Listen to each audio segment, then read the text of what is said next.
એક શ્રીમદ શેઠને ઘરેથી બાઈ બીજી બાઈની હારે વાત કરતી હતી કે બેન અમારે આ સુખી માણસના કુટુંબ ને આ જંજાળ ને આ પૈસો ને આ વ્યવહાર આ તો ઘર અમે હાકી હગીએ, આ બીજીની કોઈનું તાકાત નથી, કોઈ બાઈ આ ઘરનો વ્યવહાર ચલાવી શકે.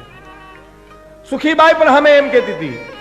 એ બે શ્રીમંત ને ઘરેથી બાયુની ચર્ચા સાંભળી ઝૂંપડામાંથી એક બાઈ નીકળી, ભાઈ થીગડા ગરીબાઈ આટો લઈ ગયેલી, પણ ખાનદાન કુળની દીકરી.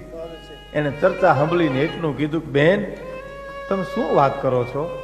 એટલે શ્રીમંતની ઘરેથી બાયુ બે આ ગરીબ બાઈને સામે કરડી નજર કરીને એટલું કીધું કે તમને ગરીબને ન ખબર પડે, આ તો અમારા સુખી માણાને વ્યવહારની વાત છે. એ સુખી માણાને વ્યવહારની વાત છે. એટલે ઝૂંપડામાંથી નીકળેલી બાઈ એટલું બોલી કે બેન મને કયો તો ખરા તમે શું વાત કરતા હતા? મેં અડધી વાત સાંભળી, અડધી મારે બાકી છે. એમ તો કે હા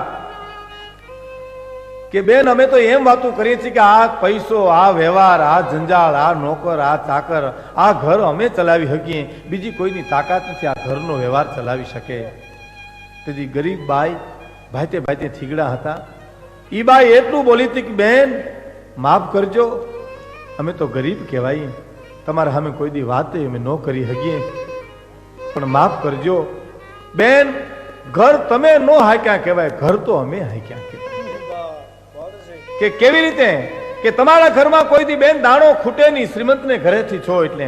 અને કદાચ બાજરો ખૂટી જાય તો તમે ચિઠ્ઠી લખીને નોકરને મોકલો તો એ 5 કિલો મગાવ્યા હોય તો શેષ 10 કિલો બાજરો મોકલી દે.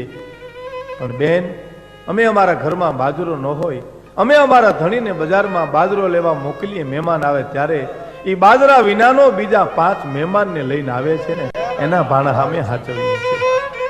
એ વ્યવહાર અમે કરી શકીએ છીએ. એટલે કીધું છે કે નારીને નિંદો નહીં, નારી નરની ખાણ, નારી થી નર નીપજે ધ્રુવ પ્રહલાદ રામ લક્ષ્મણ ભરત શત્રુઘ્ન. નારીને નિંદો નહીં, નારી નરની ખાણ.